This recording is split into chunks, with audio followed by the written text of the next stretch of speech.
Formula One has seen dominant champions before. Drivers who looked untouchable. Drivers who bent the sport around their will.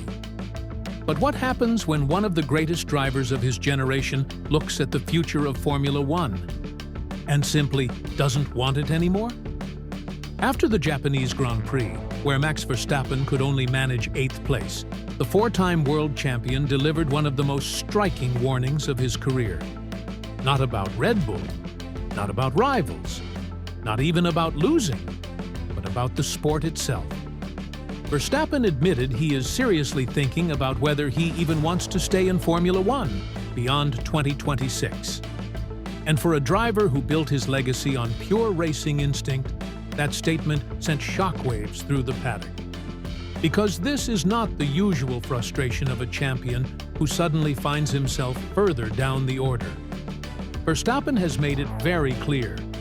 This is bigger than results, bigger than podiums, bigger than money.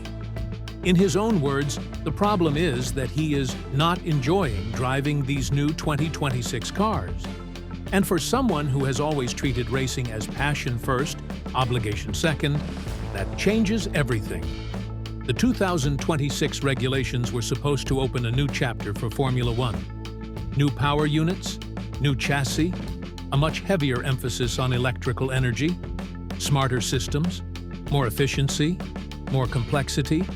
On paper, it sounded like the next great technical revolution. But for Verstappen, it has become the exact opposite of what elite racing should feel like.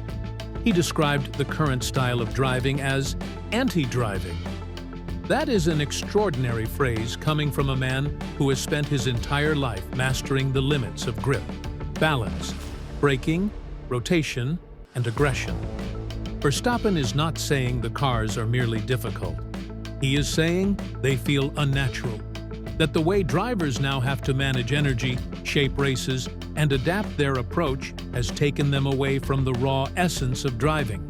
And that matters because Max Verstappen's entire identity in Formula One has always been built on instinct. He is at his best when the car feels alive beneath him, when he can attack a corner entry, dance on the edge of oversteer, and make the difference through feel and precision. He is a driver who thrives in chaos, in pressure, in wheel-to-wheel combat, where commitment decides the outcome. But the 2026 cars seem to demand something else: restraint, system management, compromise, less freedom, less aggression, less of what made Verstappen Verstappen. That is why his comments hit so hard. He said he can accept running in 7th or 8th. He even said he is realistic enough to know that domination doesn't last forever.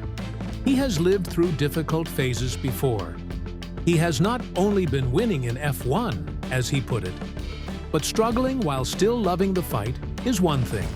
Struggling while no longer enjoying the sport is something far more dangerous. Because once a driver begins to lose that emotional connection, retirement stops being a dramatic headline and starts becoming a real possibility. And make no mistake, there is context here. Red Bull's start to 2026 has only intensified the conversation. For the first time in years, Verstappen is no longer operating from a position of total control. The team that carried him to 4 world titles from 2021 to 2024 now looks out of rhythm, vulnerable, and unable to give him a package capable of fighting at the very front every weekend. Last year, he was beaten to the title by McLaren's Lando Norris. Now this season, after 3 rounds, he has not even stood on the podium. Those numbers matter, even if Verstappen insists that results are not the root cause, because frustration rarely arrives from a single source. It builds, it layers. A car you don't enjoy driving, regulations you fundamentally dislike, a team no longer dominating, a championship drifting away. Suddenly, every weekend becomes harder to justify. And that is what makes his remarks so revealing. He said the issue is no longer financial. The money does not matter anymore. What matters is whether the passion is still there. He said he wants to be in Formula One, to have fun, to enjoy himself, to feel good doing what he loves. Right now, he says, that is not the case. That may be the most alarming part of all. Verstappen is still giving everything. He says he is still committing 100%, still trying, still pushing, but the effort now feels forced. He even called that process not healthy. That is not the language of a driver having a bad weekend. That is the language of a champion questioning the very foundation of why he is still here. And while Formula One wrestles with this, Verstappen has already started looking elsewhere for the thrill he feels is missing. Last weekend, he competed in a GT3 race at the Nürburgring, chasing a different kind of challenge away from the F1 spotlight. He even took victory on the road before being disqualified afterward. That strange sequence almost sums up his current state perfectly. Searching for joy, finding it briefly, then watching it disappear again. It also raises a fascinating question about Verstappen's future. If Formula One no longer gives him what he wants as a driver, where does he go next? Endurance racing? GT programs? Le Mans? The kind of machinery that rewards natural feel and racecraft rather than forcing drivers into what he sees as an over-managed formula? For someone like Verstappen, that possibility is no longer fantasy. It is beginning to look like a genuine alternative. And Formula One should be worried about that, because Verstappen is not just another top driver. He is one of the defining figures of this era, a four-time world champion, a global superstar, a driver who has shaped races, titles, rivalries, and even the emotional energy of the sport over the last half-decade. If someone of his caliber is openly saying that the new direction of Formula One is draining his passion, that becomes more than a personal issue. It becomes a warning sign for the sport itself. It also creates a fascinating tension for the rest of 2026. Every disappointing result now carries extra meaning. Every difficult weekend adds fuel to the speculation. Every blunt radio message, every sharp post-race interview, every visible flash of frustration will be analyzed through a different lens. Is this just Verstappen venting? Or are we watching the slow unraveling of his F1 future in real time? Because if Red Bull cannot recover, and if the regulations remain exactly as they are, the psychological battle inside Verstappen may become more important than the championship battle on track.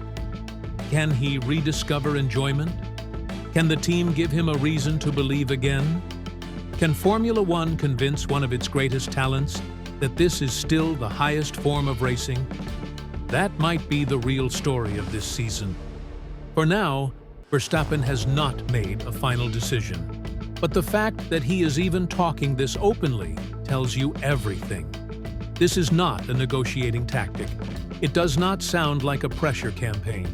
It sounds like a driver who has already started imagining life beyond Formula One. And if that feeling grows stronger, the consequences could be huge. For Red Bull, it would mean losing the driver around whom their entire modern empire was built.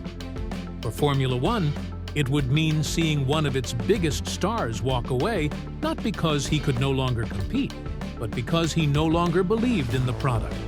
That would be a devastating message. So now the countdown begins. Every race from here matters, not just for points, not just for the title fight, but for Verstappen's future. If the cars improve, if the racing evolves, if Red Bull finds its feet, maybe the fire comes back. Maybe the passion returns. Maybe this becomes just another storm he rides through. But if it doesn't, then 2026 may be remembered as the year Formula One pushed Max Verstappen to the edge. And the most dramatic twist of all? We may be watching one of the sport's greatest champions decide, in plain sight, that winning was never enough without the joy of driving. The question now is simple. Can Formula One give him that joy back before he walks away for good?